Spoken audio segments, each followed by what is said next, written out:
Bismillahirrahmanirrahim. Assalamualaikum warahmatullahi wabarakatuh.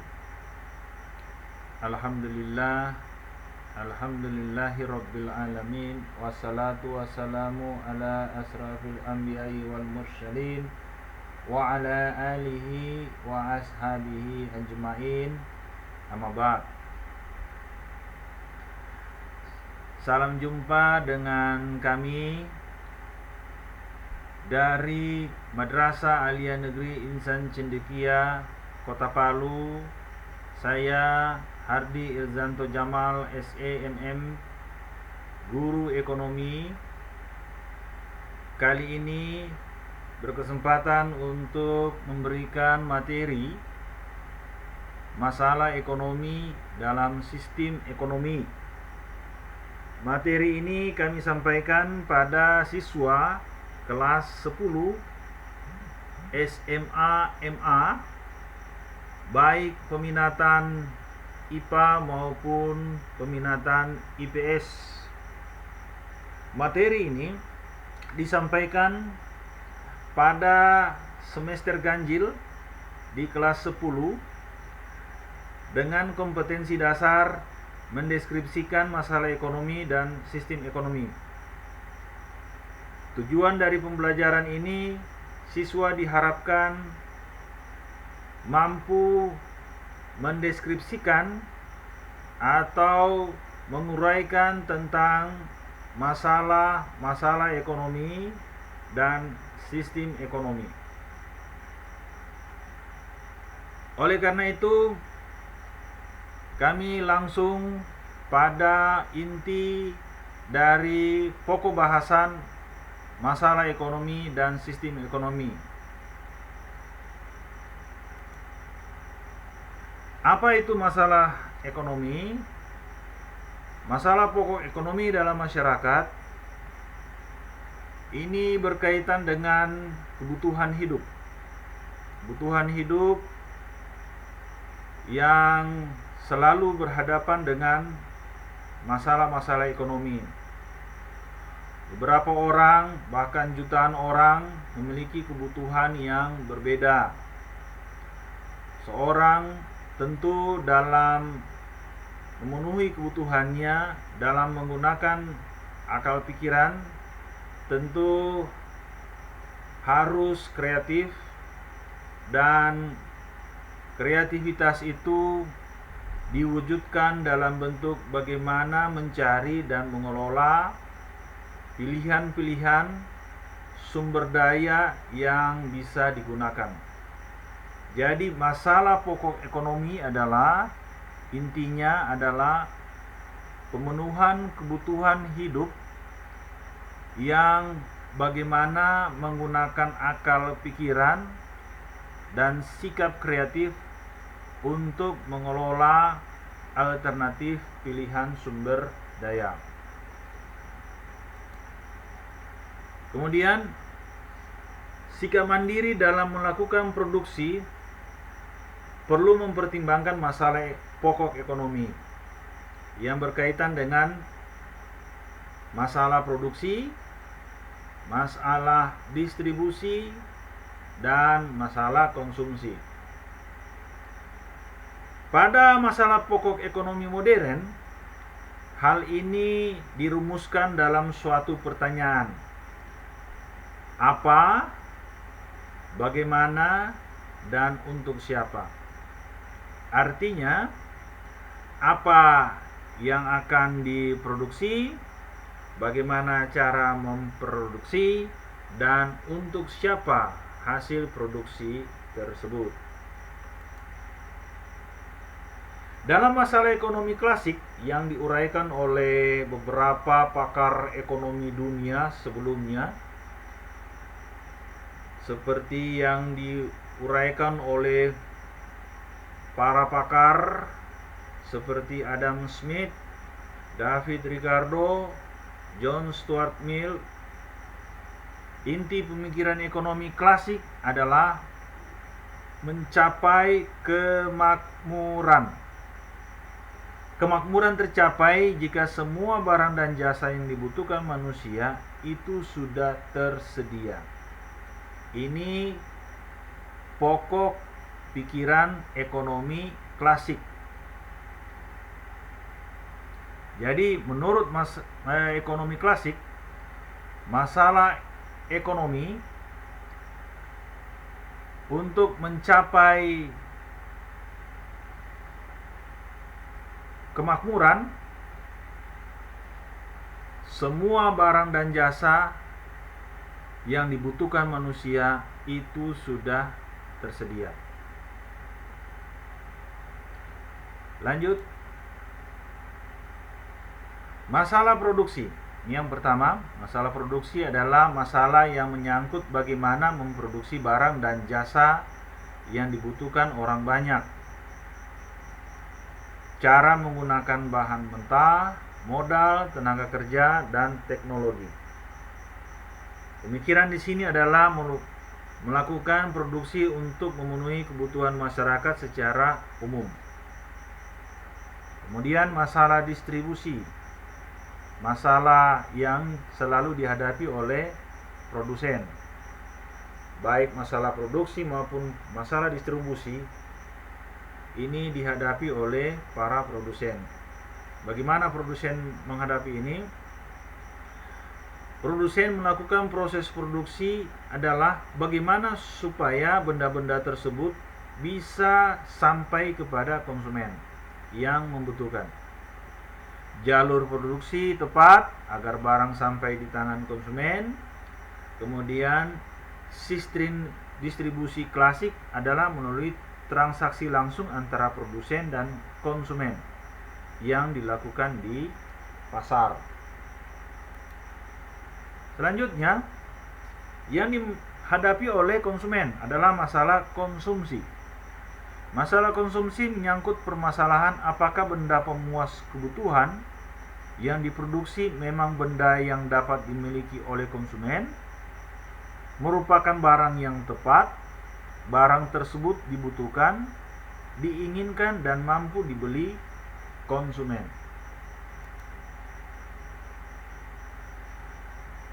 Itu tadi masalah klasik ekonomi. Kita lanjut ke masalah pokok ekonomi modern. Seperti tadi yang sudah diuraikan, masalah pokok ekonomi modern dirumuskan dalam 3 pertanyaan, yaitu apa atau what, kemudian bagaimana atau how, dan untuk siapa atau for whom. Yang pertama, what, barang apa yang akan diproduksi. Dalam merinci masalah ini, dilakukan produsen mengetahui dulu apa selera pasar. Jadi produsen melakukan survei pada pasar tentang apa keinginan dan permintaan yang ada di pasar. Kemudian produsen menghasilkan produk sesuai selera pasar. Produsen juga melakukan spesialisasi produk dalam rangka menciptakan produk yang tidak mudah diduplikasi atau produk yang tidak bisa diduplikasi atau produk yang tidak bisa diduakan, ya, sehingga produsen benar-benar mampu melakukan atau menghasilkan produk yang khusus atau spesialisasi produk. Spesialisasi produk adalah usaha menciptakan produk yang memiliki ciri khas tertentu. Spesialisasi produk termasuk salah satu strategi untuk menguasai pasar sekaligus memuat nilai efisiensi dan efektivitas. Arti efisiensi dan efektivitas di sini, produk yang dibuat oleh produsen tentu lebih murah biayanya, kemudian produksinya lebih banyak, dan lebih menggunakan sumber daya yang ada di sekitarnya. Ini tentang masalah pertama yang dibahas mengenai barang apa yang akan diproduksi. Kemudian yang kedua, bagaimana barang tersebut diproduksi atau how. Produsen tentu menginginkan kegiatan produksi yang menghasilkan produk yang berkualitas. Untuk apa produk yang berkualitas ini? Tentu produsen ingin memberikan atau memperoleh banyak keuntungan. Produk yang berkualitas perlu dipilih melalui teknik produksi yang efisien dan efektif. Nah, ini perlu dirinci dari pertanyaan how ini. Bagaimana memperoleh sumber daya yang akan digunakan? Tentu seperti yang disebut tadi adalah bagaimana menghasilkan produksi atau produk yang efektif dan efisien. Selanjutnya yang ketiga, untuk siapa barang diproduksi atau for whom. Setelah melaksanakan proses produksi, kegiatan yang ketiga yang perlu dirinci oleh produsen adalah produsen harus menentukan segmen pasar yang dituju dalam rangka memasarkan produk. Jadi untuk siapa produksi itu, tentu produsen harus bisa mengidentifikasi pasar mana yang memerlukan, membutuhkan atau meminta produk tersebut, atau segmen pasar mana yang benar-benar meminta atau membutuhkan permintaan yang besar pada produk yang dihasilkan. Kemudian, apakah termasuk kelompok ekonomi kelas bawah, kelas menengah atau atas? Apakah kelompok pelajar dan mahasiswa atau masyarakat umum? Ini yang dibahas dalam pertanyaan untuk siapa barang diproduksi atau for whom. Itu tadi tentang masalah ekonomi klasik dan masalah pokok ekonomi modern. Kemudian kita lanjut dalam sistem ekonomi. Sistem ekonomi adalah sistem yang mengatur dan menjalin hubungan ekonomi antar manusia dan lembaga pemerintah dalam suatu tatanan kehidupan bernegara. Jadi sistem ekonomi ini adalah bagaimana pemerintah atau antar manusia menjalin hubungan ekonomi dalam suatu kehidupan bernegara. Yang pertama, sistem ekonomi tradisional. Sistem ekonomi tradisional menitikberatkan pada kebiasaan atau adat istiadat masyarakat dalam menjalankan perekonomian. Ciri-cirinya menggunakan sistem barter dalam kegiatan perdagangan. Belum ada pembagian kerja dalam kegiatan ekonomi. Kemudian kegiatan ekonomi masih terikat dengan kebiasaan masyarakat.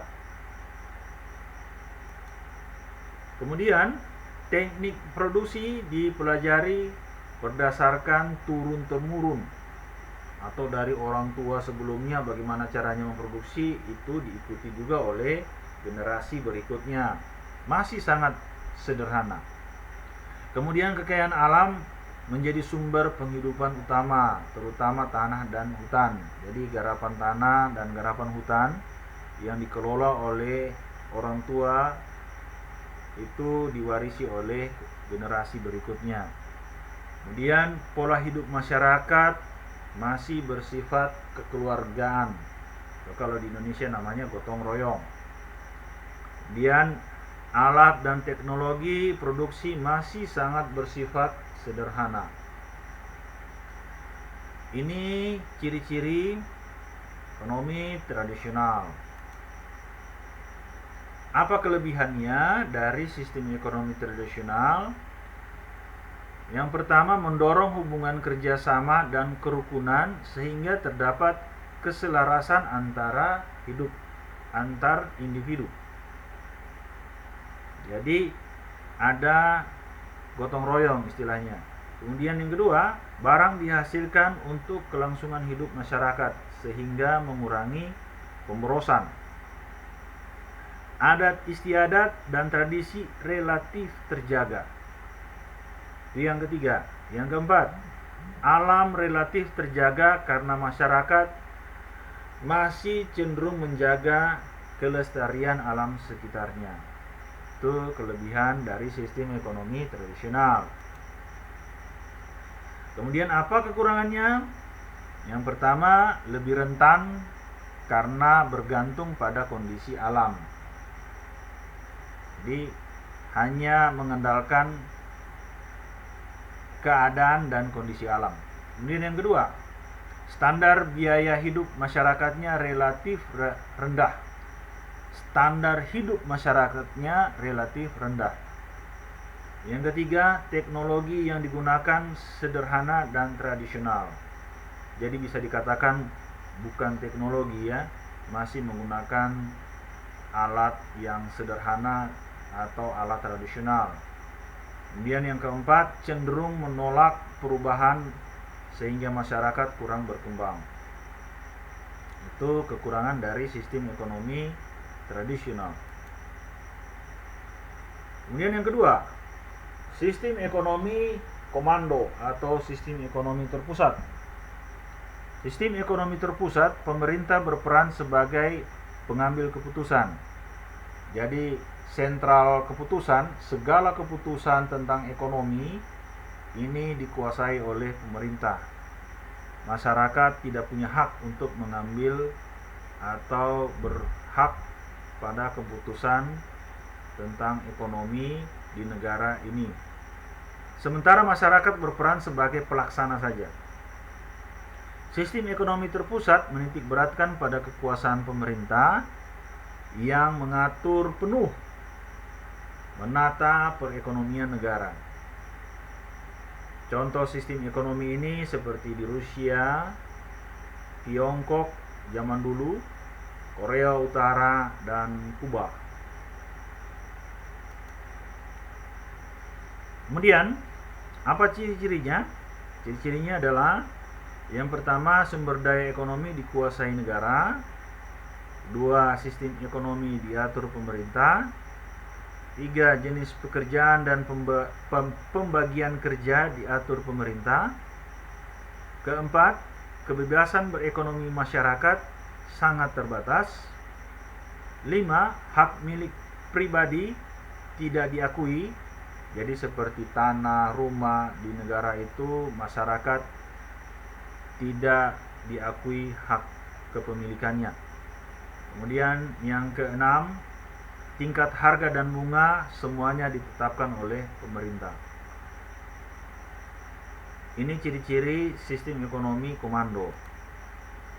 Apa kelebihan dari sistem ekonomi komando atau terpusat? Pemerintah lebih mudah mengendalikan inflasi, pengangguran, atau berbagai penyakit ekonomi lainnya. Kemudian pemerintah menentukan jenis kegiatan produksi sesuai dengan perencanaan sehingga pasar barang dalam negeri berjalan lancar. Yang ketiga, relatif mudah melakukan distribusi pendapatan. Dan yang keempat, jarang terjadi krisis ekonomi. Katanya ini, karena kegiatan ekonomi direncanakan oleh pemerintah. Ini kelebihan dari sistem ekonomi komando. Kemudian kelemahannya, mematikan inisiatif individu untuk maju. Sebab seluruh kegiatan ekonomi ini sudah diatur oleh negara. Kemudian yang kedua, tentu ada yang namanya monopoli yang sangat merugikan masyarakat karena harga ditentukan secara sepihak oleh pemerintah. Kemudian yang ketiga, masyarakat tidak memiliki kebebasan dalam memiliki sumber daya. Ini kelemahan sistem ekonomi terpusat. Berikutnya yang ketiga, sistem ekonomi pasar. Dalam sistem ekonomi pasar, kegiatan ekonomi dilakukan oleh masyarakat atau swasta. Sementara pemerintah hanya sebagai pengawas atau melakukan kegiatan ekonomi yang hanya berhubungan dengan penyelenggaraan negara saja. Nah, contoh negara yang melakukan sistem ekonomi pasar ini atau sistem ekonomi liberal yaitu Amerika Serikat dan Inggris. Apa ciri-cirinya? Yang pertama, semua sumber produksi menjadi milik masyarakat. Masyarakat bebas tanpa batas untuk memiliki sumber produksi. Kemudian yang kedua, tidak ada campur tangan pemerintah secara langsung dalam kegiatan ekonomi. 3. Masyarakat terbagi atas 2 golongan. Ada golongan pemberi kerja atau pemilik kerja dan ada golongan pekerja. Kemudian yang keempat, timbul persaingan dalam masyarakat. Jadi ada kompetisi ekonomi dalam masyarakat. Yang kelima, setiap kegiatan ekonomi didasarkan atas pencarian keuntungan. Benar-benar masyarakat dalam berekonomi berkompetisi untuk memperoleh laba yang sebesar-besarnya. Dan yang terakhir, kegiatan ekonomi selalu mempertimbangkan keadaan pasar. Jadi naik turunnya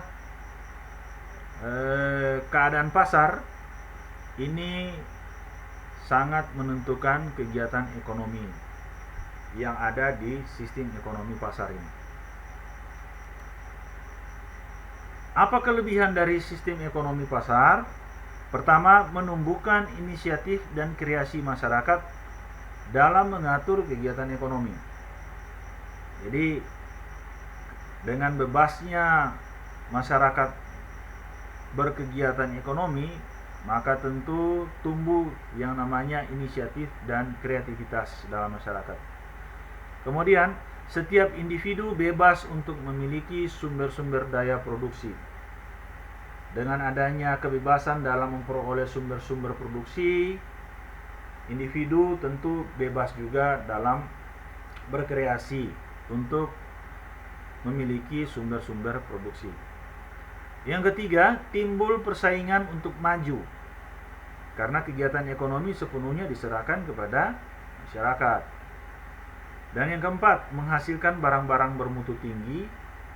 Karena kenapa? Karena barang yang kurang bermutu tidak akan laku di pasar. Jadi, persaingan kompetisi kualitas, kualifikasi produk ini sangat bersaing di sistem ekonomi pasar ini. Dan yang terakhir, kelebihannya efisiensi dan efektivitas tinggi karena setiap tindakan ekonomi didasarkan atas motif mencari keuntungan. Ini kelebihan sistem ekonomi pasar. Selanjutnya, tentu ada kelemahannya. Yang pertama, sulit melakukan pemerataan pendapatan. Ya tentu seperti itu karena tadinya ada yang benar-benar mengejar laba yang sebesar-besarnya, pemilikan sumber-sumber daya yang sebebas-bebasnya. Tentu dalam pemerataan pendapatan sangat sulit. Kemudian yang kedua, pemilik sumber daya produksi mengeksploitasi golongan pekerja sehingga yang kaya semakin kaya dan yang miskin ya tambah miskin. Yang ketiga, sering muncul monopoli yang merugikan masyarakat. Kemudian yang keempat, sering terjadi gejolak dalam perekonomian karena kesalahan alokasi sumber daya oleh individu. Tadi yang ketiga, kenapa ada muncul monopoli? Ya tentu karena kreativitas masyarakat ini tidak ada campur tangan pemerintah, sehingga masyarakat yang melakukan kreativitas dalam meningkatkan kualitas produksinya tentu akan menghasilkan produk yang menimbulkan monopoli pada produk tertentu. Dan yang terakhir, gejolak perekonomian, alokasi sumber daya oleh individu. Ini kelemahan dari sistem ekonomi pasar. Kemudian yang keempat, sistem ekonomi campuran.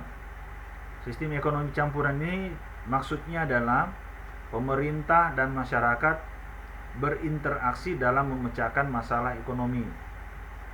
Kegiatan ekonomi masyarakat diserahkan kepada kekuatan pasar, namun sampai pada batas tertentu pemerintah melakukan kendali dan campur tangan. Apa ciri-cirinya? Yang pertama, pemerintah dan masyarakat melakukan kegiatan perekonomian. Jadi dua-duanya memiliki andil dalam kegiatan perekonomian, baik itu pemerintah maupun swasta. Kemudian yang kedua, tatanan ekonomi merupakan mekanisme pasar, namun masih terdapat campur tangan pemerintah. Dan yang ketiga, terjadi persaingan dalam ekonomi campuran, antara lain sebagai dalam melakukan pengawasan. Jadi masyarakat bisa mengawasi kegiatan ekonomi, juga pemerintah melakukan pengawasan, sehingga terjadi kompetisi dalam pengawasan kegiatan ekonomi dalam sistem ekonomi campuran ini. Apa kelebihannya? Yang pertama, terjaminnya kestabilan ekonomi. Kemudian yang kedua, pemerintah dapat lebih fokus untuk menggerakkan sektor usaha mikro, kecil, dan menengah. Kenapa terjamin stabilnya ekonomi? Karena pemerintah dan masyarakat dua-duanya mengambil andil dalam kegiatan perekonomian tadi.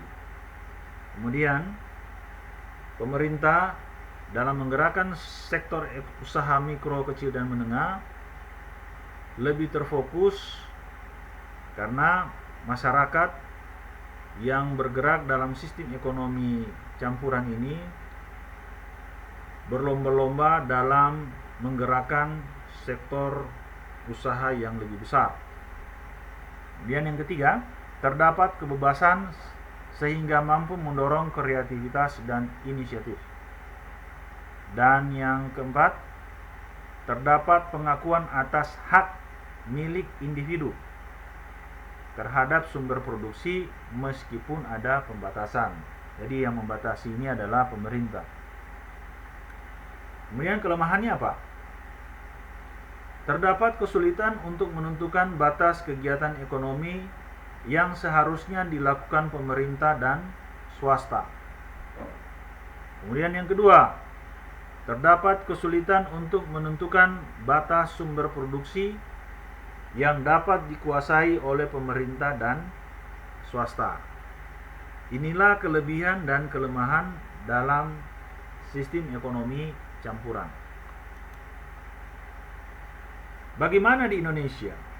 Sistem perekonomian di Indonesia ini mengacu pada Pancasila dan Undang-Undang Dasar 1945 sebagai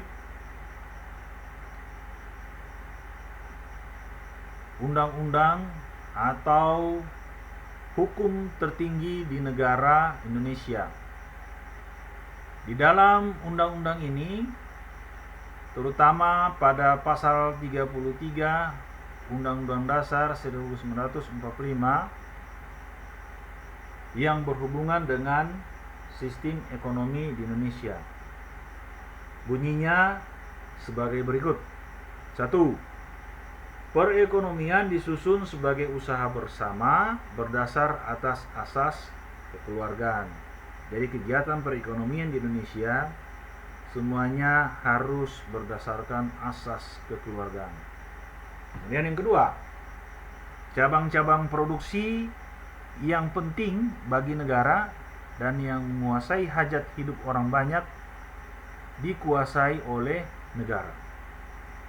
Jadi cabang produksi yang penting ini seperti galian, tambang, minyak, ini dikuasai oleh negara. Dan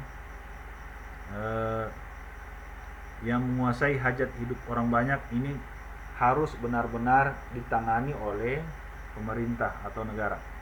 Kemudian yang ketiga, bumi dan air, kekayaan alam yang terkandung di dalamnya dikuasai oleh negara dan dipergunakan untuk sebesar-besarnya kemakmuran rakyat.